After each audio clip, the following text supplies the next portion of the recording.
Remember, please hit like and subscribe for me. Thank you so much. Okay, let's go.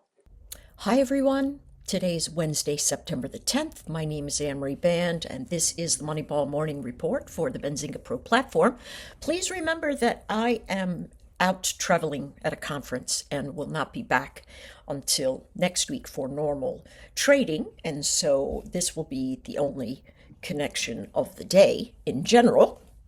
And so as we are starting with the E-mini S&P today, a couple of things that we're looking at. So I have these vertical lines, and they are marking off the candlestick formations that are most important today.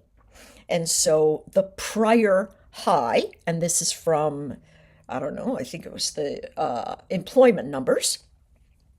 And we've got the yellow line that's telling us the breakaway event. And so we've got a bullish breakout formation under diminished momentum that is telling us that this push up into the numbers is likely going to collapse.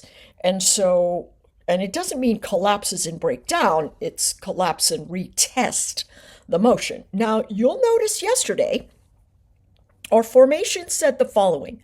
Listen, we have this 30-minute candlestick.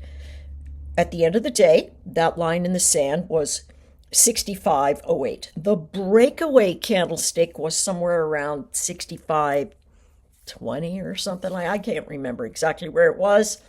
But notice the chatter back and forth. This is something that is very important for you to understand. If I have a buy zone that's sitting, let's say, here at the top of that candlestick from 2 days ago, right? And it comes into the area, bounces, your thought should always be what's moving relative to trend, where is the prior resistance? It'll tell you if it's in a chop zone. If that buy candlestick formation means, listen, I got a scalp high. If the sell candlestick formation comes in to play, I've got a scalp low. And those are the ways that you stare down your price action. Not to mention, we sat in the middle of the last 30 minutes of the day moving in this range. So the volume levels work, but what you have to do is collapse into tighter time frames, realize what you're sitting in the big picture, and it will tell you how long you need to hold the trade. If price action is sideways going into the motion, the trade is going to be a scalp formation, support to resistance, resistance to support. And that's going to be the way that you model your trade. Right now, we are trying a breakaway formation, right, under thin volume and momentum. We've got some news coming. What is this, PPI today? Let's see. Today's Wednesday, PPI. Yes, that's going to matter. We're going to see either a big bounce up or a fade. Now, here's the thing. These big bounces up, it's been sellers covering because everyone is trying to top tick this market and they're driving it higher. So if anyone ever says to you, hey, they should ban short sellers, just remember short sellers are the ones that have to buy the market if it begins to rise. Okay? And they desire to buy the market because they can cover their shorts. Right now, what do we have? Low, higher low, higher low. High, higher high, higher high. 30-minute candlestick formation. We are above it. We also broke below it and moved into just about this was a beautiful entry. If you just were a little bit above, here is the high of the last 30-minute candlestick of the day. It turns into a great buy zone. What is the VWAP? It's flat. You know you're going to run into resistance, and then you can trail your stop up. But at some juncture, you know, because that VWAP does not have steep slope, it is going to have a rotation back into support. Here's the next thing. They are rolling from the U contract to the Z contract. So they are getting out of these trades and moving in to the Z. So I'm pretty sure we're going to have a sizable gap into the Z contract in times ahead. But between Thursday, Friday, things are going to get very sticky and motion is going to be very erratic. So that's super important for you to consider. All right, so levels above. What do I have the Fibonacci drawn on? The last 30-minute candlestick of the day. And so that Fibonacci is giving me the area of 65.43 and the next one 65.49. 65.50 has been a call wall that's pretty important. Let's see if that call wall is back. Okay, we are above the call wall, right? And so that's going to cause traders to buy into the market with the resistance level at around 65.50. All right, that is pretty important for us to consider. Okay, so what do we know? Dips are buys. Dips get messy. Traders try to shake each other out to see who's got nerves of steel. And your job is to go, okay, where is the volume sitting? The next candlestick, if we dip down, is right down here at 6,512, which is pretty far away from where we are sitting right now in the charts. My thought is another messy day. I hate to say it, but the dips are going to be buy zones. The 63 simple moving average gives us the high at 6,526. That might pull us. If this PPI number is really savage to the downside, we should fade because the interest rate cut is likely already baked in. Okay? So be very, very careful. Be very careful today, right? If you're learning, remember the goal is this. If you're trading a combine, it is not about your P&L. It is about following your process. Do your daily report card. We have two versions of it. We have one on the dashboard that Beth built for us. We have another that is just a simple Word document. And then overnight, Robert made me one that is an Excel-style spreadsheet. If that's something you want to track so you can see how it goes, I'll get that up to you as well. My thought is, I don't care how you do it. I just want you to do it, because if you find excuses not to measure what you are doing and focusing on the process first, you're going to run into trouble. I want you to think about this. Who's in charge? The thinker or the thought? You as thinker should be in charge. So take control of that, right? Take all thoughts captive and keep your mind right. Okay? Now, let's take a look at the NQ. The NQ, and again, I've got limited space and time, so the ES and the NQ are all I'm going to cover today. We'll add things as they come, but I do notice that a lot of us just listen to what we want and then we're done, and that's fine with me. I want to give you what you want. So let's take a look at the difference in how the NQ behaves. Here is, what day is that? Monday's opening range formation, right? Big candlestick opening range. So this is something that we measure coming into Tuesday, and you can see a topping formation occur. Look, we've got negative divergence, and it's a topping space. We know that's outside of the box, place to go short. It runs right to the bottom and then wicks completely down. Notice this happens a lot in the NQ. And so whoa, where did I move that from? And so what we have to realize, if we're playing the NQ with this volume narrative, we have to anticipate they're going to wick down. and make the savage break before it comes about. And notice, if you look to the left, you're going to find some other crazy wick that's going to be able to match the formation, but you don't really know. What you want to look for is, where do I see relative support? I know my wick action from this volume candle says that if I break it, I'm going to return.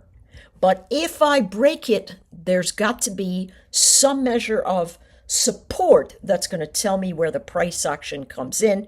You can use the same volume analysis for this trade setup in the ranges if you want to participate. Now, I do like to look at the biggest ranges. That gives me a shot at understanding where price action is going, right? And the biggest ranges and the biggest volume are going to be the ideal spaces to watch rotation. So if we notice this, look at where the 50% marker is.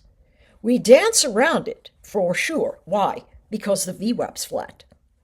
The VWAP is flat. So you know you're going to move from resistance to support. You might go, well, the VWAP's not really flat. Listen, that's essentially flat. This is not flat. This is not flat inside of a range. It is definitely breaking out. All right, so what do we stare down? For today, we look at the last 30-minute candlestick of the day. This is so interesting right now. Yesterday's highest volume candle, 53 million. Okay, yesterday's highest volume candle is the 9:30 candle. The 10:30 candle has almost as much, but the 9:30 candle is the one to watch. And we broke right out of it, and our opening range candlestick formation is well above the zone. So what does that mean? We are no longer in range and in value. We are breaking out and testing higher formations. That's what you think to yourself when you come into the space and you go, whoa, my opening range candle is above the close and high of my prior candlestick formation. So where do I enter?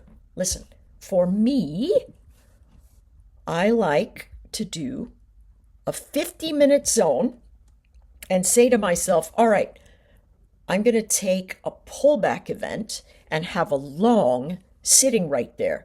Guess what? Doesn't give it to me. Indeed, what it does give me is the candlestick formation high of 2 days prior, right? This is why you have to look to the past 2-3 days and draw your lines.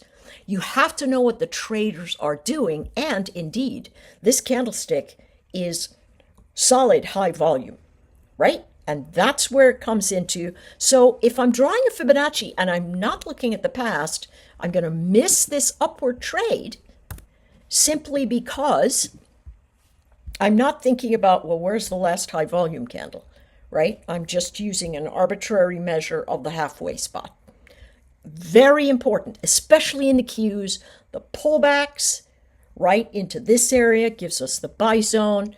We go from this area to this area, which is the high of that 30-minute candlestick. Notice how they bounce around.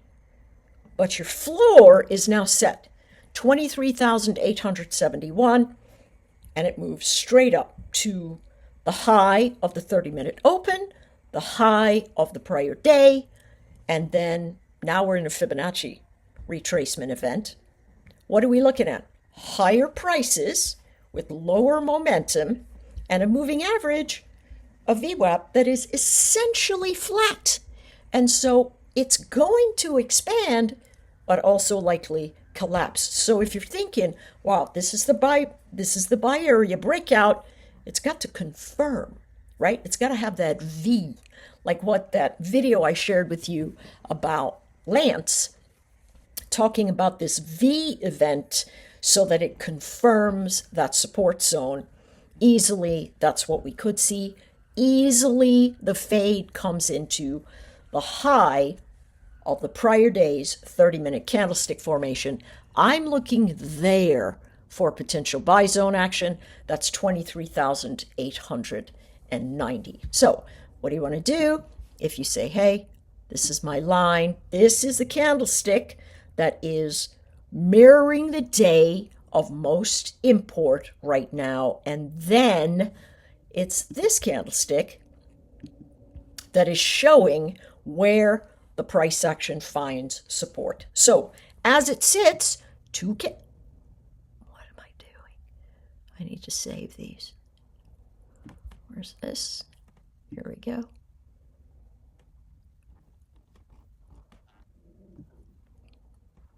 Son of a gun, Ann.